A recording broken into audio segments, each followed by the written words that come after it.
15 трошкен üzülgende kapitaныч az ele kaldım. Kapitan koşa gitmekti. Kiçilik mındayrak bolgan bilip başını kesip ketti. Mom tutup tarс эле дешти.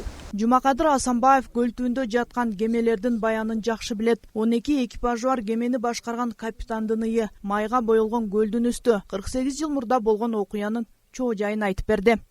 76-жылы 6 ноябрь күнү жүктөп атканда эгинди складтан. Жарым толуп жарым калганда какой-то пароход акындык менен барып анан чөгүп кеткен. Ошо пароход. Кийин 2 жыл 2 күндө 78-жылы 7 ноябрда чыгарган. Чыгарып аны чыгарыштагы ошол ар кайсы жерден эмелер келип көтөрөбүздү. Көтөрө албай анан тиги Белоруссиядан, Ленинградтан келип, өзү 3 киши келип ошол жерде 3 ай сваркалап баарын эметип анан ошол жерден көтөрүп чыгарып анан ошол жерден алып Ырбачыга алып кеткен. Ошол Ырбачыда пароходдун жанында ал пароходду көргөм мен. Союз малында Липинка айылынын жээгиндеги атайын жүк ташуучу кайыктар балыкчы Каракол каттамында суу үстүндө жүк ташып турган.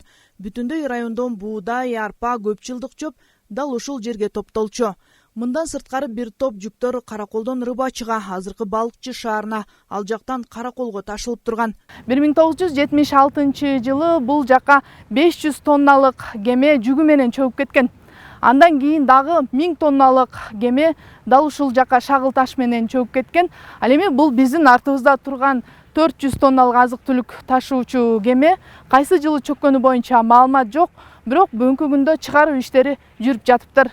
У нас компания называется. Биздин фонддун аты Сакта деп аталат. Биз коомдук фонд катары каттоодон өткөнбүз. Негизги багытыбыз көл ичин таштандыдан арылтуу. Биз бул кемени чыгаруу ишин өткөн жылы баштаганбыз. Бул биздин алгачкы иш эмес. Буга чейин да көл ичин тазалоо боюнча тийиштүү тармактар менен сүйлөшүп, иш аткарып келе жатабыз. Бул кемени чыгарган соң калыбына келтирүү үчүн жөнөтүлөт.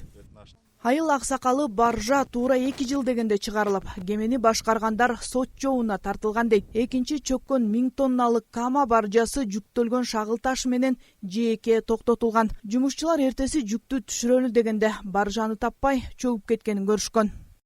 Кама деген таш шпионка ташыган.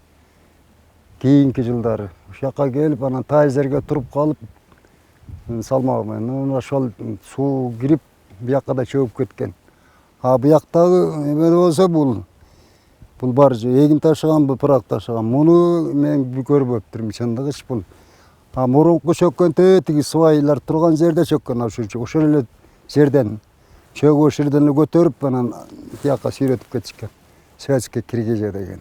Жумакадыр Асанбаев чөккөн баржанын ордун көрсөтүп, көл үстүнөн көрүнүп турчу эле дейт. Бул ирет көрүнбөй калганын айтып, жылдап жаткан баржанын жок болушуна таң берди. Фонддун өкүлдөрүнүн маалыматына ылайык, ал баржаны чыгаруу аракеттери да көрүлүп, жылдыруу маалында кайра чөгүп 17 метрлик тереңдикте көл жээгинен байкалбай калган. Чөгүп кеткен жүк ташуучу баржалардын сыр бойдон калганын айткан айыл тургуну көл түбүндө канчасы бар экенин белгисиз дейт. Жанара Сагындыкова, Алтынбек Исаев, Асылбек Касенов, Жетөгүз району.